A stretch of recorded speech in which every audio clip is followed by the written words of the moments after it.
புதுக்கோட்டை மாவட்டம் திருமயம் அருகே தனியார் பொறியியல் கல்லூரி மாணவர்கள் மின்சார ஆட்டோவை உருவாக்கி சாதனை படைத்திருக்கிறார்கள்.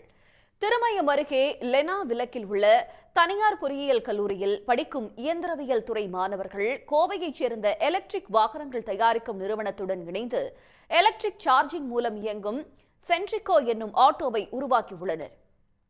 அந்த ஆட்டோவை கல்லூரியின் பயன்பாட்டிற்கு அர்ப்பணிக்கும் நிகழ்வு நடைபெற்றது.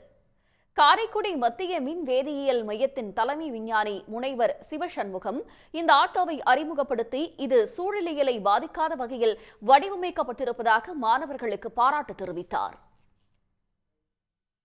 ஃபர்ஸ்ட் ஆஃப் ஆல் நாங்கள் கேம்பஸ் யூட்டிலிட்டிக்காண்டி வெஹிக்கிள் பண்ணலாம்னு எங்கள் டீம் இது ஒன்று ரொம்ப நாள் பிளான் பண்ணி இதை ப்ரப்போசலாக எங்கள் இதில் பிரின்சிபல் சார்ட்டையும் டிபார்ட்மெண்ட்லேயும் சொன்னோம். அவங்க ஹெல்ப் பண்ணாங்க. அப்புறம் நாங்கள் டூல்ஸு அண்ட் மெட்டீரியல்ஸ் ரெண்டுத்தையும் ரெடி பண்ண ஆரம்பித்தோம். எங்களுக்கு டிசைனிங் மாடல் எல்லாத்துக்குமே மெக்னிடோ கம்பெனி ரொம்ப ஹெல்ப் பண்ணாங்க. இது ஸ்கிராப்பில் இருந்த ஆட்டோ ஸ்கிராப் ஆட்டோ எடுத்து நாங்கள் லென்த் அண்ட் ஹைட்டை 2 ஃபீட் எக்ஸ்டெண்ட் பண்ணியிருக்கோம். எதுக்காகனா 6+1 லோடு வித் பேசஞ்சர் வெஹிக்கிளாக ரெடி பண்ணியிருக்கோம்.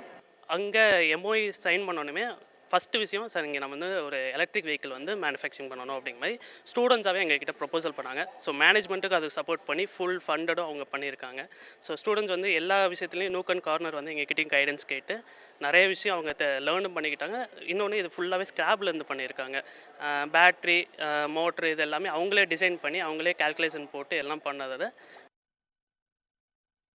ஒருமுறை சார்ஜ் செய்தால் 50 கிலோமீட்டர் வரை பயணிக்கலாம் என்றும் பேட்டரி எரியாமல் இருப்பதை கண்காணிக்க ஒரு செயலியை உருவாக்கி இருப்பதாகவும் மாணவர்கள் தெரிவித்தனர். இயந்திரவியல் துறை மாணவர்களின் இந்த முயற்சிக்கு சக மாணவர்களும் கல்லூரி நிர்வாகமும் பாராட்டு தெரிவித்துள்ளது.